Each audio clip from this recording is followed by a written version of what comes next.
Because I couldn't stand the violence, I broke up with my mafia boyfriend. I took my best friend to a bar, planning to let loose all night. But the moment I turned away, Vincent on the second floor noticed me too. He froze for a full 5 seconds, a cruel smile spreading across his lips. His eyes were fixed on me as if he might rush down and devour me the next second. I stood up, grabbed my designer bag, and hurried out. How could I see Vincent again? I didn't have time to think, running through 5 streets, making sure I was far enough from the bar before standing by the roadside to hail a taxicab. I kept glancing back, terrified that awful man would chase me. Luckily, an empty taxicab stopped. Just as I was about to get in, someone grabbed me from behind and hoisted me over their shoulder. The scent of the man's cologne was sickeningly familiar. I struggled violently, hitting the man's back with my fists. Let go of me. This isn't your territory. What you're doing is illegal. Vincent completely ignored me and kept walking. Refusing to give up, I kept shouting, Vincent, if you don't let go of me, I'm calling the police. Vincent still ignored me. I really did want to call the police, but he had snatched my bag. What would I even call with? I was about to die of anger. Vincent carried me to the nearest hotel. As luck would have it, this hotel also belonged to the Caruso family. Once inside the room, he locked the door and threw me roughly onto the bed. I was so dizzy from the fall that when I sat up, a gun barrel was pressed against my head. Vincent touched the tip of his tongue to his cheek, smiling as he looked at me. Running? I didn't dare move, just pursed my lips. He saw I wasn't speaking. Vincent's eyes turned cold. He used the gun in his left hand to lightly tap my forehead. Speak. If you wait until I shoot, it'll be too late to talk. I forced myself to calm down, but my voice still trembled slightly. I wasn't running. I just wanted to go home. My answer made Vincent laugh with anger. Not running. You should know the consequences of lying to me. Saying that, he reached out with his other hand, grabbed my collar, and lifted me up. At 5 minus foot minus 4, I was utterly powerless against the 6 minus foot minus 3 Vincent. The man's domineering aura washed over me. Vincent's eyes were bloodshot as he stared at me. Tell me, why did you break up with me? I thought the letter I left a year ago had made it clear. I couldn't stand Vincent's suffocating possessiveness and his brutal methods of random killing. Now he was asking again, and I had nothing to hide. My innocent face was cold as ice. Didn't you read the letter I left you? I can't stand your random killing. You wanted to kill every male around me to be satisfied. We broke up a long time ago. Let me go. With every word I spoke, Vincent's handsome face tightened. He was so angry that the hand holding the gun trembled slightly. He cursed Sarah under his breath. Who told you I agreed to the breakup? If you dare say break up to me again, I swear I'll blow your brains out right now. How could I not believe him? When I first met him, I saw him shoot and kill 5 people. Seeing that the woman before him was no longer saying things he didn't want to hear, Vincent's rage subsided a little. He lifted his hand and pushed me back onto the bed. He put the handgun to his mouth, gripping it with his teeth. Then he took off his clothes, revealing a solid, muscular chest and 8 minus back ABS. Undressed, the man was terrifyingly rational and incredibly difficult to handle. How could I possibly surrender? I scrambled off the bed in a panic. Dodging him, I ran towards the door, fumbling with a trembling hand to unlock it. And then a gunshot exploded next to my ear, almost deafening me. The bullet hole in the door reminded me this wasn't my imagination. My legs turned to jelly, and I collapsed onto the floor. And Vincent, he was insane. He actually dared to shoot inside the country. The tall man walked towards me from behind, picked me up, and carried me to the bed. He knelt by my legs, looking at the distraught woman, and asked with a smile, "Still want to run? I can let you go, Sarah. But tell me, are your 2 legs faster, or is my gun?" Saying this, Vincent placed the hand down against my calf. I couldn't stand this mental torture any longer. No matter what, I couldn't let myself get entangled with this madman again today. Otherwise, I would never be able to escape him in the future. Just let me die. I hardened my heart and sat up, looking at Vincent fearlessly. Either kill me or let me go. This seemed to drive the man completely mad. Killing intent crawled across Vincent's face, and his teeth ground together. He raised a hand and squeezed my neck, but didn't apply force for a long time. After pushing me back down, he growled fiercely, "Fine. I'll kill you right now." Then the room was filled with the woman's heartbreaking cries, which didn't stop until the dark of the next night. At this moment, Vincent sat on the sofa, smoking a cigarette, his upper body bare. He had only intended to smoke one, but when his gaze fell upon the woman on the bed, he picked up another. As the smoke drifted into the air, his thoughts began to wander. Vincent was the Caruso family patriarch's son, born when he was 60. It wasn't an exaggeration to say he was cherished like a treasure. Just after he was born, the Caruso family's foundation abroad shifted, and the elders went to Viridia to handle things. Only his 2 older brothers and 7 cousins remained at home to look after him, especially since Vincent was still 5 years younger than his 9th cousin. Trained in combat marksmanship from a very young age. At 6, he was sent to the Viridia headquarters for training, and by 8, he was a sharpshooter who never missed. Besides returning for holidays, he spent the rest of his time abroad dealing with the mafia and terrorist organizations. After he turned 14, Vincent took over the power in Viridia. He met me 2 years ago when he was chasing the boss of a rival force, pursuing them all the way to Castile. That day, Vincent went berserk, shooting and killing 50 people. After he finished, he leaned against the alley wall, smoking a cigarette, calling his scattered subordinates to come pick him up in a car. Just then, a young girl in a fitted silk dress ran into the alley from the entrance. She didn't look very old, but the body beneath the fabric was considerable, quite perfect. Coupled with that pure yet seductive face, she was so perfect that one wanted to hide her away. This person was me, having just turned 18. I ran in without looking at Vincent, glanced around, and quickly went to a trash can, opened it, and jumped inside. Standing nearby, Vincent watched infinitely as the girl's small hand emerged from inside until I closed the lid. Then he took a hard drag from his cigarette. A few seconds later, 5 Castile thugs ran over. They looked around, found only Vincent, and asked if he had seen a girl in a fitted silk dress. Vincent leaned against the wall languidly, looking down at his blood-stained shoes, ignoring them. One of the thugs couldn't stand his indifferent attitude and raised his gun, ready to shoot. But he was stopped by the other 4. They walked around the alley, finally stopping in front of the trash can. After kicking it hard, all 5 of them showed expressions of delight. The most violent thug opened the trash can and dragged me out. The 5 thugs ogled me obscenely, looking like they wanted to have their way with me right there. I was terrified, but I couldn't break free from the large hands on my wrists. The thugs grabbed me and were about to leave. At that moment, I, who had just become an adult, finally couldn't help but cry. Despair, fear, and terror swallowed me whole.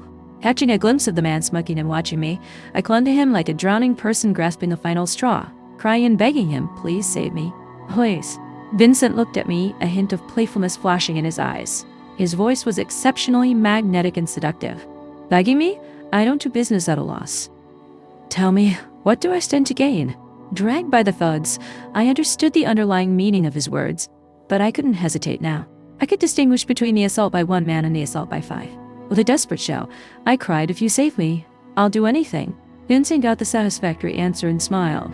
In fact, even if I hadn't begged him, he would have saved me. The moment he first saw me, he wanted me. With the cigarette still dangling from his lips, Vincent pulled out the handgun tucked into his waistband. He raised his hand and shot the thug holding my wrist in the head. With a bang, warm blood splattered all over me. I didn't have time to be scared. I pulled my hand free and ran towards Vincent. The 4 thugs had missed their conversation just now. The reason they ignored it was partly because they didn't understand the language, and partly because they thought the man was harmless. But they hadn't expected him to be so bold, actually shooting their comrade. The 4 thugs raised their handguns and fired at Vincent, but they were no match for Vincent, who had been reigning since childhood. His marksmanship was fast and accurate. Leaning against the wall, he didn't even dodge, firing for shots, each a precise headshot. When the gunshots behind me stopped, my legs were so weak I could barely stand. Vincent spat the cigarette butt onto the ground and walked over with his long strides. He bent down and picked me up. The moment he held me, the man seemed excited, his steps becoming longer and faster. When he reached the car that had just stopped at the alley entrance, he kicked the car door. His subordinate then opened the door for him from inside the car. Once Vincent and I were seated, the black car sped away. "Tony," the subordinate peeked at me in the rearview mirror. Vincent frowned and said in an unfriendly tone, "Want to keep your eyes?" Tony's heart jumped. He knew he was too curious, but he couldn't help it. His boss was 19 and still a virgin. Now, in just a short while, he had brought back a beautiful girl. How could he not be surprised? Tony didn't dare look again. He stared intently at the road ahead and didn't make a sound. My heart in the back seat was even more chaotic. This man seemed dangerous. Would he let me go now that he had what he wanted? But he didn't let me leave. Call the police? Could the police in Castile really do anything? I had been chased by 5 thugs earlier, and I had tried to call the police, but it was useless. The thugs had smashed my phone. What should I do now? The car stopped at a villa area in the suburbs. Vincent was the first to open the door and get out. He turned and extended his large hand, gesturing for me to take it. I obediently took his hand and got out of the car, but the next second, Vincent picked me up again. He said to Tony in the car, "Go on, tell them not to look for me for the next few days." After saying that, he walked into the villa with long strides. It took Tony a while to snap out of it. His boss was finally getting intimate, but the boss hadn't said how many days he meant. Inside the villa, Vincent carried me into the bedroom, kicked open the bathroom door, and set me down. He looked me up and down and asked with a smile, "Do you want to wash yourself, or should I help you?" Hearing such a direct question, I quickly shook my head, my voice tight. "I'll wash myself." Vincent didn't want to scare me. He nodded and went out, closing the door. He quickly showered in the room next door. He didn't dare go too far. What if this little cat ran away? It was best if I were sensible. Otherwise, he wouldn't mind using some forceful methods. Showering in the bathroom, I was indeed very sensible. I had seen how isolated this place was. Even if I ran out of the villa, there was a high chance I'd be caught again. Not to mention this man had a gun. If I angered him, I might not even keep my life. I couldn't avoid this today, so why not wait until he let his guard down and then try to escape? Maybe he would let me go after he got what he wanted. Just then, there was a knock on the door. Vincent stood outside asking impatiently, "Are you ready?" I quickly grabbed a bathrobe and put it on, responding anxiously, "Yes, I'm ready. I'll be right out." Hearing the answer, Vincent sat on the bed. The white bathrobe hung loosely on me and my hair was a bit messy. The bathroom door opened gently and a small, fragile girl walked out. My pure face was flushed, making him want to take a bite. Vincent couldn't stand it anymore. He didn't want to waste any more words. He stood up, walked in front of me, and pulled me onto the bed. That night was a nightmare for me. I was in so much pain I eventually fainted. Having been intimate only once, Vincent took 4 or 5 cold showers. The next morning, I woke up in Vincent's arms. At first, I was a little dazed, but then I quietly tried to get out of bed. The man pulled me back the next second. His voice was hoarse from just waking up. He asked, "Where are you going?" Sitting on the bed, I turned to look at the man lying there with his eyes still closed. I tentatively asked, "I have something to do today. Can I go back and take care of it?" Hearing this, Vincent still didn't open his eyes but curved his lips, saying, "You're very smart. Very smart." I was testing his attitude, seeing if there was a chance to leave. Unfortunately, he didn't intend to let me go. Before falling asleep, Vincent had figured something out. He had fallen in love at first sight. He didn't know if it was my face or me as a person. Whatever it was, he wanted to marry me. I had to marry him in this life. Seeing that the man didn't speak, my heart sank, and cold sweat broke out on my palms. He just didn't want to let me go. At that moment, the man opened his eyes and looked at me, asking first, "Tell me your name." I calmed down slightly and didn't hide it. "Sarah." Hearing my name, Vincent sat up, took my small hand, and rubbed it, murmuring the name, Sarah, several times, as if he wanted to engrave it into his bones. The more he repeated it, the more unnerved I became, because he showed no intention of letting me go. Vincent released my hand and got out of bed. Seeing the scratch marks on his back, I quickly turned my head away. Just then, Vincent put on his black casual clothes and turned to me. "The clothes on the nightstand are new. Put them on and come down. After breakfast, I'll drive you back." Saying that, he opened the door and went downstairs. After he left, I breathed a sigh of relief and put on the clothes.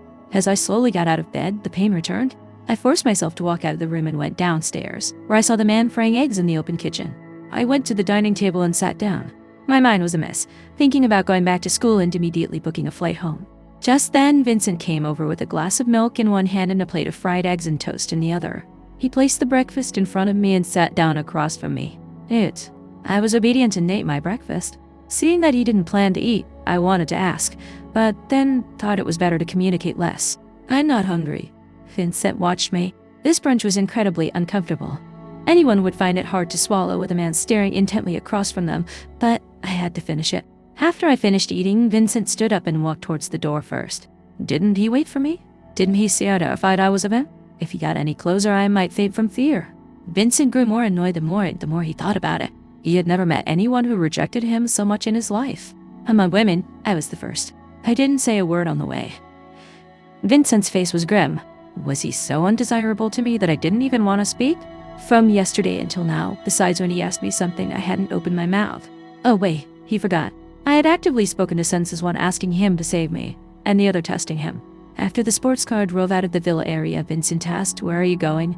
And how long will you be?" I secretly squeezed my fingers, suppressing my complicated emotions.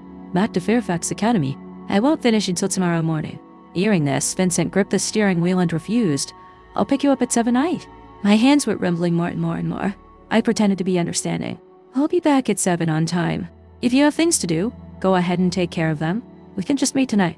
The handsome man laughed, but the smile was full of mockery. He slammed on the brakes, turned to stare at me. "Meet tonight, are you sure? Do you know the consequences of lying to me?" I was really afraid of him. Even though he had been quite gentle from yesterday until now, it didn't diminish the fear in my heart. He had exposed my lie, but I truly didn't want to be forced anymore. I looked at Vincent, my tone completely sincere. "Yes, I'm sure. Sure that I'll run the moment I get to the academy. Sure that I'll buy the earliest flight back home. Sure that I'll forget all of this once I'm back and never come to Castile again." Vincent looked at me deeply, then started the sports car and drove off. He didn't say a word until he stopped the car in front of Fairfax Academy.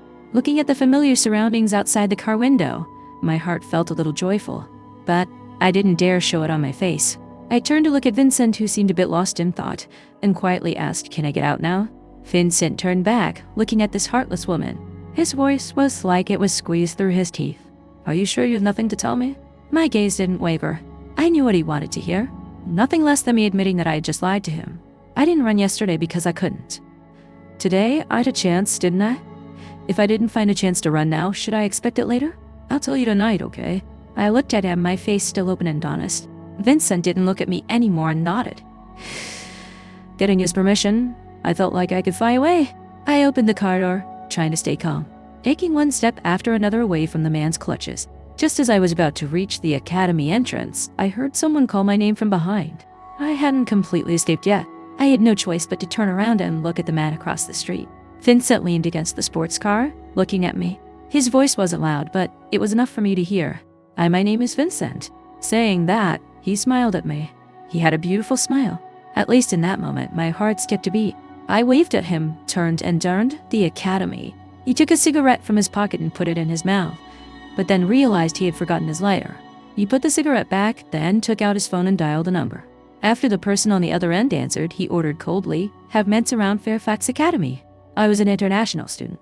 Yesterday was my graduation day, and I had gone out to celebrate with my classmates. I never expected to be held captive by 5 thugs while I was in the restroom. Luckily, I managed to sneak away halfway, which led to everything that followed. In my dorm room, I packed my ID, graduation certificate, and passport into my bag. I turned on my backup phone and booked the earliest flight. I didn't have time to pack the rest of my clothes and belongings, so I just decided to leave them behind. I rushed out of the dorm, but ended up bumping into Mrs. Adams, the cleaning lady who was sitting up outside the door. 15 minutes later, a cleaning lady slowly wheeled a janitor's cart out of the academy. This cleaning lady was me. At this moment, Fairfax Academy was surrounded by many men in black suits. The returning students were filled with anxiety, fearing a terrorist attack. As I wheeled the janitor's cart out of the campus gate, my heart was pounding. I couldn't help but feel lucky that I had given the cleaning lady some money and changed clothes just now. Otherwise, if I had come out without thinking, I would probably have been caught directly. The mask on my face covered half of it. Inadvertently, my peripheral vision caught sight of a man checking IDs, and he was holding my photo. It was a photo of me sleeping. The more I thought about it, the more unnerved I became. Fortunately, they only glanced at me and didn't ask any questions. I pushed the janitor's cart for a long distance, about half an hour before I finally leaned against a wall and took deep breaths. Time was short, and I couldn't afford to calm down. I quickly rummaged through the janitor's cart for my backpack, preparing to rush to the airport. However, just as I put on my backpack and looked up, I saw a tall, handsome man standing right in front of me. He was staring at me intently, his gaze chilling and utterly terrifying. Vincent took large strides towards me, the pressure increasing with every step. "See you tonight, sir. You're very good at lying." His tone was flat. I turned and ran for my life. What should I do? What can I do? Why did I have to run into such a possessive man? I had never run so fast in my life, but how could I outrun Vincent, who had peak physical fitness? Before I could even get out of the street, he grabbed my wrist from behind. I struggled desperately, but I couldn't break free. I was really about to break down. I didn't want to pretend anymore. Looking up at Vincent, I cried out, "I gave you everything last night. Why won't you let me go?" Seeing my tears, Vincent felt a wave of annoyance, not dislike, but an indescribable ache. He looked down at me intently and answered seriously, "I want you. I want to marry you." Hearing this, I was stunned, unable to speak for a long time. After a while, I murmured, "I don't like you. Don't waste your time anymore." Before I could finish speaking, Vincent held me tightly, pressing my head against his chest. Hearing the man's accelerating heartbeat, my own heart lost its rhythm. A magnetic, low voice came from above my head. "I can wait for you to like me, Sarah. Please give me a chance." In the end, I was carried back to the villa by Vincent. From then on, he was like a young boy, preparing meals for me every day, washing my clothes by hand, and coming back no matter how late it was. He didn't do anything else, just held me while we slept. Many times I woke up and could hear Vincent taking cold showers in the bathroom. Vincent didn't restrict my freedom, but he did have people follow me closely from a distance. Vincent also often took me out. He took me almost everywhere in all of Castile. Whenever I showed interest in something, Vincent would buy it for me without hesitation, without needing a word. In these 3 months, he never once got angry at me. It was his first time in a relationship, and he wanted to respect the woman he liked as much as possible. As long as I didn't leave him, he could turn a blind eye to other things. The turning point in their relationship came 6 months after they met. That day was when I confirmed my feelings. At 2 in the morning, he still hadn't returned. I lay in bed, tossing and turning, unable to sleep. In the past 6 months, he had never returned so late. The more I waited, the more restless my heart became. All sorts of thoughts flooded in. Had something happened to him? Or did he have another woman outside? After all, since their first time together, he hadn't touched me again. Logically, every single one of these possibilities should have been advantageous for my escape, but at this moment, I couldn't feel happy at all. I sat up and got out of bed, walking barefoot to the floor minus ceiling window and looking down. Had I fallen for him? Otherwise, I couldn't find a better reason to explain my anxiety. When did I start liking him? Could it be that I just had Stockholm Syndrome? But as soon as this thought crossed my mind, I remembered the scene of him saving me the first time, Vincent's accelerating heartbeat as he held me in the street, and the past 6 months he spent holding me while we watched TV, cooked, and looked at the stars. There were so many memories. I thought to myself that I shouldn't be sick. Sometimes liking someone is simply beyond your control. Just then, a sports car drove into the courtyard. I wanted to see Vincent. I wanted to see him right away. I turned around, opened the bedroom door, and ran downstairs. As soon as the villa door opened, I saw Vincent's subordinates, Tony and Marco, supporting him. His face was pale, covered in blood and sweat, and the gunshot wound in his chest was still bleeding profusely. Just then, a doctor in a white coat ran in from outside and quickly gave Vincent an IV and anesthetic on the sofa, skillfully removing the bullet from his chest. I held onto the railing, not daring to go closer. I was afraid, not of the blood, but of what I would do if something happened to him. Had I just confirmed my feelings only to lose him? At this moment, the doctor seemed anxious, his breathing becoming heavier because Vincent's vital signs were weakening rapidly. Tony and Marco leaned closer, their eyes red, repeatedly saying, "Boss, boss, you have to hold on." More and more people gathered on the first floor. Many big men rushed in, their eyes red, shouting, "Boss!" and "Doctor!" loudly. The sweat on their foreheads increased, and their hands trembled more and more violently. Anyone could see that the unconscious man was in critical condition. He was likely not going to make it. I ran over, knelt beside the sofa, and grabbed his big hand. "Can you hear me? I like you. I've fallen for you. I want you to live. As long as you're alive, I'll marry you. Please, you have to survive." 2 minutes later, the doctor noticed Vincent's condition had improved. Without time to be shocked, he continued the surgery. Beside them, I seemed to be in a trance, constantly talking about the past 6 months we had spent together. Tony and Marco turned and took their brothers to stand outside the villa. Their boss was finally going to win the beauty's heart.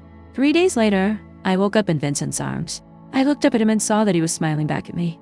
I wanted to ask him if he was feeling better, but I didn't expect the man to speak first. Were all those things true? Vincent was greeted with a kiss. I lightly kissed his lips and said with a smile, "It's true. I like you." The injured man was so happy he was almost silly. Vincent couldn't believe it was real. He thought he would never live to see the woman he loved return his feelings. Ignoring the wound in his chest, Vincent picked me up and spun me around several times by the bed. His hearty laughter woke Tony, who was sleeping downstairs. Tony scratched his head, sighed, grabbed his jacket, pulled it over his head, and went back to sleep. From that day on, Vincent stopped abstaining and insisted on intimacy with me every night. But there were some things I wouldn't compromise on, like safety measures. Another 6 months passed, and the couple's relationship was inseparable. Vincent had never thought he would love someone this much, and the love would only grow. He wished he could keep me in his pocket every time he went out, never letting me leave his side. If it weren't for the fact that every outing involved bloodshed, he really would have done that. One day, just after he left, I received a call from Daniel, my high school senior. He was holding an art exhibition in Ice Nation and asked if I had time to help. Of course I agreed.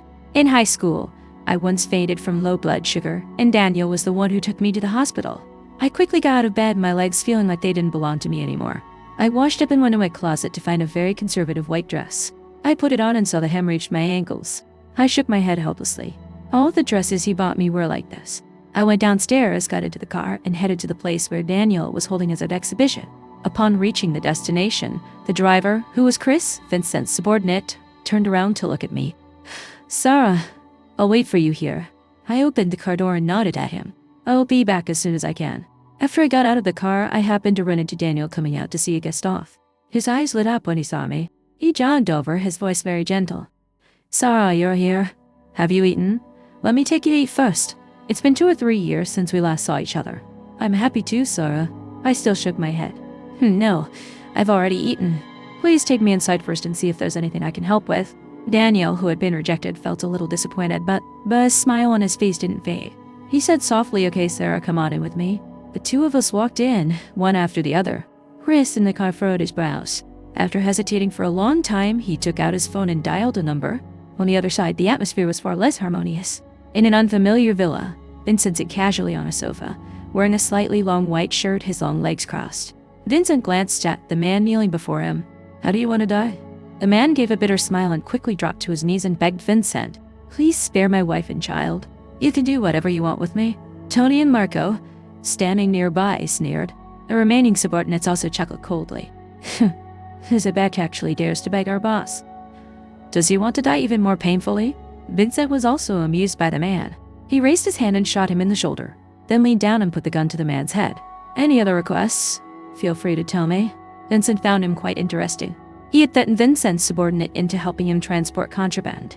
After being refused, he had wiped out the subordinate's entire family. Now he had the audacity to come begging him with a straight face. Did he really think Vincent had a good temper? Today, Vincent had come knocking and he had no intention of letting anyone go. Vincent stood up and looked at Tony. Don't make it too easy for him. After saying that, he walked out of the villa.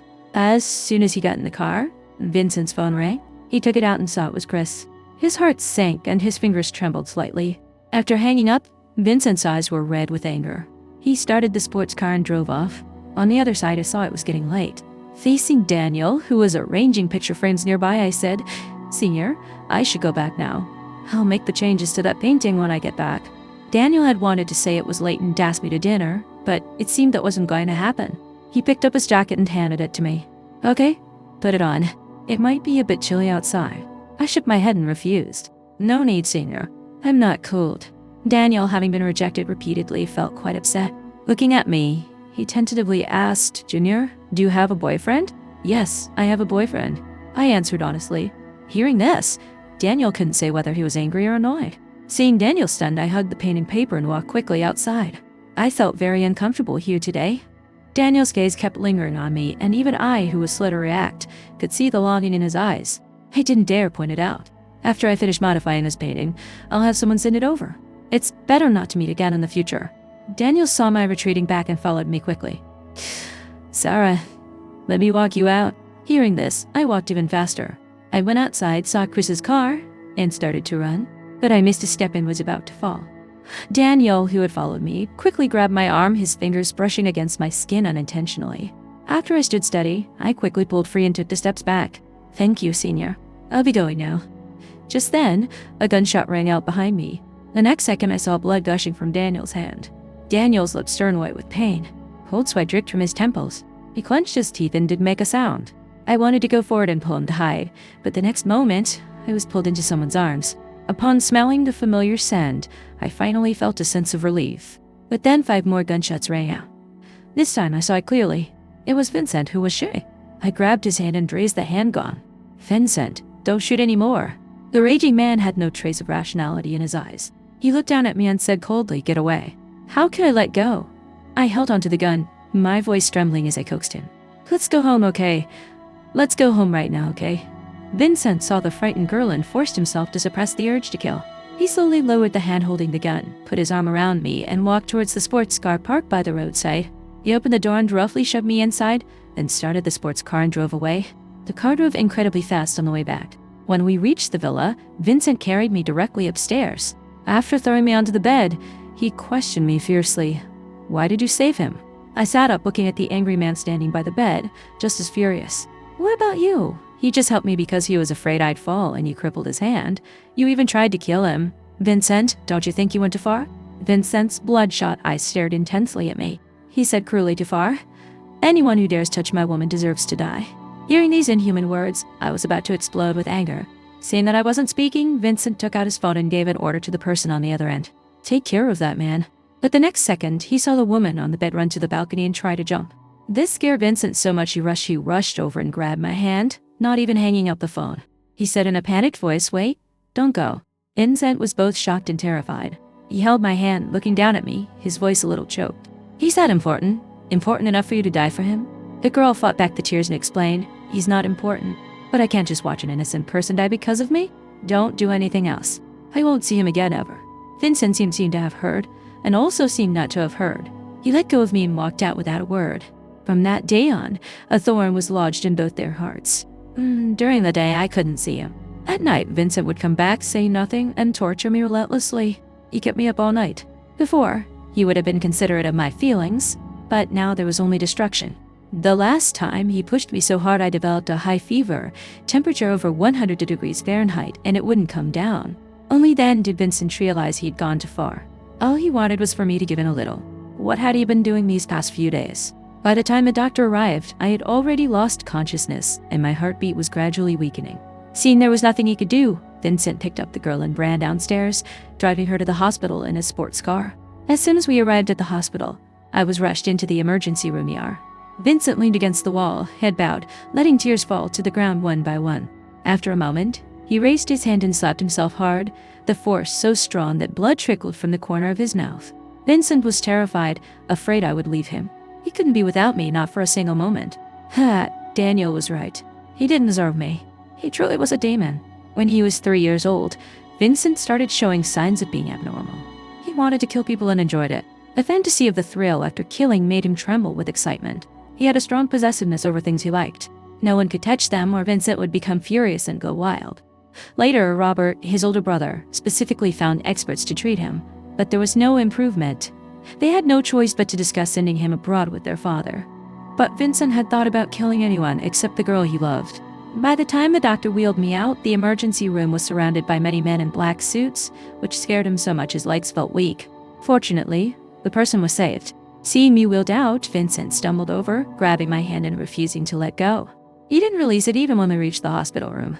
When I woke up the next day, I was met with a pair of eyes filled with red veins. Seeing I was awake, he cried tears of joy. He asked carefully, "Are you still uncomfortable? Tell me if anything hurts and I'll call the doctor. Do you want something to eat? Or are you thirsty?" Seeing that he was about to ask more questions, I squeezed Vincent's hand in return and smiled helplessly. "You're asking too many questions. I don't know which one to answer first." Vincent was startled, lowered his head, and after a long time spoke, "I was wrong. I'm sorry." Tears slid down my cheeks. I understood what he meant. Vincent was apologizing for what happened before. But this apology shouldn't have been directed at me. I loved him. I couldn't bring myself to be angry about anything he did. But Daniel had no relation to him. Even if Daniel liked me, he shouldn't have been shot 6 times by Vincent just for helping me when I almost fell. I couldn't respond to his "I'm sorry" because I wasn't the victim here. The hospital room fell silent again. Neither of us spoke anymore. When the doctor came for rounds, Vincent got up and left. He stood in the hallway smoking a cigarette. A nurse tried to stop him but was pulled away by the doctor who had just finished the check line us up. Just then, Tony brought in some food. Seeing their boss's lonely figure from a distance, he felt a pang in his heart. He carried the food boxes over and lit a cigarette next to Vincent, taking a couple of drags. Tony looked at the people downstairs. "Boss, when you love someone, you have to respect them and trust them. So, give Sarah some space." Saying that, Tony gently placed the food boxes down, turned, and went downstairs. After he left, Vincent remained standing quietly in the same spot. He understood the reason, but he just couldn't do it. 15 minutes later, Vincent made sure he didn't smell of smoke before picking up the food boxes and entering the hospital room. The next day at noon, while Vincent went downstairs to handle my discharge papers, Daniel actually pushed the door open and walked in. His left hand was bandaged, and he looked much better. Daniel smiled when he saw the surprise on my face. He walked quickly to the hospital bed and sat down. "Sarah, didn't expect me to come see you?" I really hadn't. I didn't have time to think about how Daniel knew I was hospitalized. I quickly sat up from the hospital bed and looked at the man beside me. "Senor Daniel, you should go quickly. My boyfriend will be back soon." "I'm fine. You don't need to worry." "Also, I'm sorry. You are injured." "I'm very sorry." "I'm sorry." Hearing the girl he liked mention the word boyfriend, Daniel's heart ached. He gave a bitter smile and shook his head. "Sir, you don't need to apologize. I never blamed you." The next second, he looked at me seriously, the love in his eyes no longer hidden. He asked, "Sarah, I like you." "You really not like me at all, Senior." Daniel was hoping to see hesitation or conflict on my face, but what he hoped for didn't appear at all. Daniel stood up and walked towards the door. If he didn't leave now, he would probably break down in tears in front of the girl he liked. He couldn't do that. This was his last bit of dignity. The moment he pulled open the hospital room door, my voice came from behind him. "Senior, forget about me." Hearing this, Daniel finally shed tears. He said nothing, opened the door, and walked out with long strides. In the hallway, Tony and Marco tried their best but couldn't hold back Vincent. They held onto Vincent's shoulders, cold sweat beading on their foreheads. Looking at their boss's bloodshot eyes and dark, handsome face, Marco couldn't help but curse Tony. Look at the terrible idea you came up with. Who was being scolded was also furious. Last night, he had told his boss he had a way to make Sarah less angry. Just now, he had specifically called the boss downstairs and arranged for that man, Daniel, to see Sarah, but when the boss found out, he immediately punched him. Tony had done this for the boss. Now, things were bad. Seeing Daniel wasn't coming out, the boss was about to go in with a gun and kill him. Tony quickly said, "Boss, calm down. He's about to come out. If you rush in now, Sarah will definitely be even angrier." At this moment, Marco also didn't bother scolding him. He nodded and said, "Yes, boss, wait 2 more minutes. If they don't come out, I'll go in and drag him out." The veins on Vincent's forehead bulged. He couldn't wait. If he had known Tony's idea was this, he would have killed him right then and there. The enraged Vincent was not someone they could hold back. He raised his hand and punched Tony in the face, instantly knocking him to the ground. Vincent looked at Marco, who was still holding his arm with cold eyes, and threw another punch. Fortunately, Marco reacted quickly, let go immediately, and dodged to the side. Vincent didn't even look at them and walked quickly towards the hospital room. Would Daniel touch me? Would he say bad things about him? Would he? Countless fearful fantasies flooded Vincent's mind. Before he even reached the hospital room, he saw Daniel walking towards him. The two men brushed past each other without saying a word. In the hospital room, I slowly got out of bed, wanting to go to the restroom. Just then, the door was pushed open heavily. I looked back and saw Vincent walking towards me with long strides. He picked me up. I was only startled for a moment. I quickly realized Vincent must have encountered Daniel. I hadn't heard any gunshots just now, so it seemed he hadn't hurt anyone this time. Vincent held me, feeling my body temperature, which somewhat eased his mind. But it wasn't enough. He carried me to the window, pressed my back against the wall, and urgently claimed my pink lips. He kissed fiercely and violently. I pushed against Vincent's chest with my hands, but no matter how hard I tried, I couldn't push him away. The air in the hospital room grew hot. Vincent kissed me for nearly 20 minutes. Fortunately, his later kisses became gentler, or I would have suffocated. After he let me go, he lowered his head and kissed my neck. I was helpless. I shook my head and resisted. "Let go of me first. I need to go to the restroom." Hearing this, Vincent looked at my watery eyes and said hoarsely, "I'll carry you." Hearing he wanted to carry me, I quickly refused. "No, I'll go myself." Fortunately, Vincent didn't insist anymore and gently put me down. "Okay, I'll wait for you here." I nodded, opened the door, and walked out. For some reason, I felt irritated whenever I faced Vincent now. Perhaps it was because the people around me since childhood had always been gentle and polite. Suddenly encountering such a dominant and forceful man was difficult to accept for a while. Just then, an apple rolled to my feet. I bent down to pick it up. When I stood up, I saw a 16 or 17 minus year minus old boy run over. His black T minus shirt was torn and dragged, and his young face was bruised and swollen. I didn't know from whom. The boy stopped in front of me, looking a bit awkward at the apple in my hand. I quickly handed him the apple. Clearly, he must have accidentally dropped it. The boy was startled for a moment, then reached out, cautiously trying to take it from my hand. But he was bumped by doctors and nurses running towards us. The boy's hand accidentally brushed against mine. Both of us were startled by the sudden accident. Fortunately, the boy reacted quickly, took the apple, blushed, nodded at me, and turned to leave. I naturally didn't think much of it and walked towards the women's restroom. When I came out, I stood in the hallway and saw a rainbow in the sky through the window. It was beautiful and lovely. My mood improved considerably. I followed the stairs and wanted to go up to the rooftop. I wanted to enjoy the rainbow for a while longer before going back. When I reached the rooftop, I heard muffled groans. I wasn't usually a curious person, but for some reason, I secretly pushed open a crack in the door and peeked inside. On the rooftop, Vincent, dressed in a white shirt, was grinding the boy's hand with his shoe, growling fiercely, "You have a lot of nerve," touching my woman. Marco and Tony stood to the side, looking pained, not stepping forward. The boy lying on the ground was the same one I had met earlier. He was even more injured now than before. He wasn't making a sound, either lacking strength or simply unable to resist. Vincent lifted his foot and kicked the boy in the head. With one kick, a large gash opened on the boy's head, and warm blood gushed out. But Vincent still wasn't satisfied and was about to strike again. Tony and Marco quickly stepped forward to stop him. "Enough, boss," he's near. "Boss, Sarah will be worried if she doesn't see you back in the hospital room," Marco said. This sentence slightly brought Vincent back to his senses. A violent expression appeared on his refined face. He glanced down at the boy lying on the ground and left with long strides. Marco looked down at the badly injured man and sighed. Fortunately, the boss didn't want to kill him. In the past, if someone had angered the boss like this, several people might have died multiple times over. Tony and Marco followed Vincent as he left. I hid behind the staircase trash can, listening to the footsteps going downstairs grow fainter. I stood up stiffly. I pushed open the rooftop door and walked towards the boy. The man was lying on the ground, his eyes vacant as he stared straight ahead. I slowly knelt down in front of the boy, took a bank card from my dress pocket, and handed it to him, saying guiltily, "I'm sorry, I got you involved. This card is no password. Take it to see a doctor." The man's face was covered in blood. He struggled to open his eyes to see the girl in front of him. The man wiped his eyes with his uninjured hand, raised his head to look at me, but said nothing. I didn't dare delay any longer. I was afraid Vincent would come looking for me if I didn't return soon. Since the boy didn't speak, I couldn't just leave the card on the ground. That would be insulting him. I leaned down and reached out to take the man's hand. With his uninjured hand, I placed the bank card in his palm, said "I'm sorry" again in a low voice, and then stood up, ready to leave. But just as I took a step, a cold, large hand grabbed my ankle.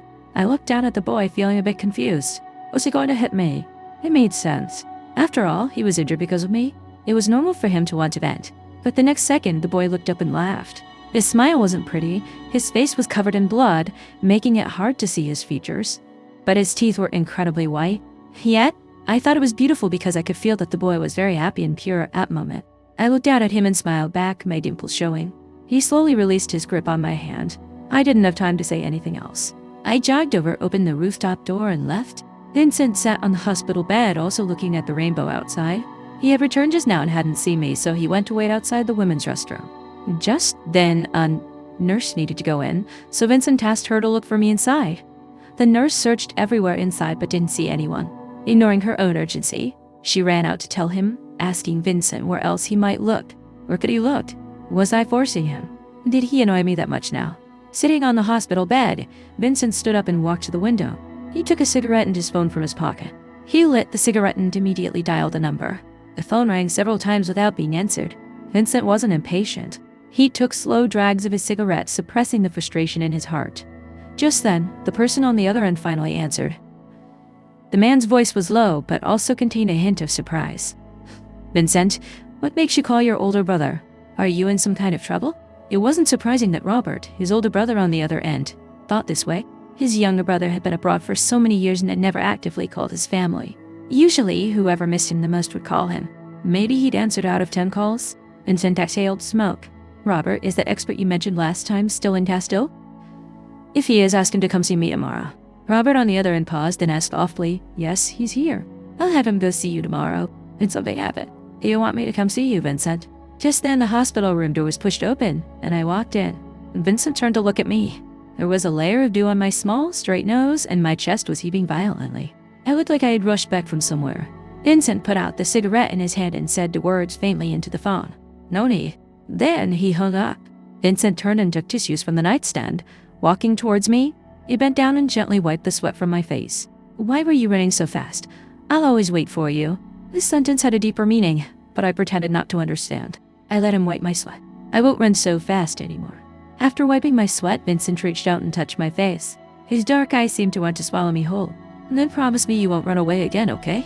I was very nervous, so nervous that my hands beside me were uncontrollably gripping the hem of my dress. Did he know something? I did want to run. When I saw Vincent's brutal actions on the rooftop, I made up my mind to leave him. I couldn't understand his irrationality, nor could I tolerate his brutal methods of random killing. He was very good to me, and I had moments of liking him, but I didn't think I had the ability to cure a born sociopath. Facing Vincent's deep eyes, I took a deep breath. In that moment, I thought of the boy I saw on the rooftop, of the helplessness in his eyes, and of the deep fear in my own heart. "I can't promise you that," I said softly, my voice trembling but firm. Vincent's eyes instantly turned dangerous, but I didn't back down. "I saw what happened on the rooftop," I said, looking directly into his eyes. "That boy just accidentally touched my hand, and you hurt him like that. That's not love. That's possession and control." Silence fell over the room. Vincent's face darkened, but I'd made up my mind. "I'm leaving," I said, speaking my truest thought, "not because I'm ungrateful for your care, but because I can't accept this kind of relationship. True love should be mutual respect, not fear and control." Vincent took a step forward, and I stepped back. "Please let me go, if you truly care about me." Perhaps the determination in my eyes touched something deep within him. Vincent stopped. His expression was complex, anger mixed with a vulnerability I had never seen before. "You'll regret this," he finally said. "Maybe," I replied softly. "But I'm more afraid of losing myself if I don't leave." 3 months later, sunlight streamed through the cafe window onto my laptop. I was writing promotional copy for a charity organization, a job that gave me new meaning in life. Life after leaving Vincent wasn't easy. For the first few weeks, I lived in fear, worrying he would find me. But as time passed, I gradually found my inner peace. I moved to another city and started a new life. No one monitored my every move, and no one hurt innocent people out of jealousy. I could breathe freely, choose my friends freely, and do what I wanted freely. The boy I met at the hospital that day later found me through a friend. His injuries had completely healed. Although he couldn't speak, he had learned sign language. He told me that the bank card had helped him a lot, and now he was working at a bakery and living a fulfilling life. Looking at the light in his eyes, I knew my choice had been the right one.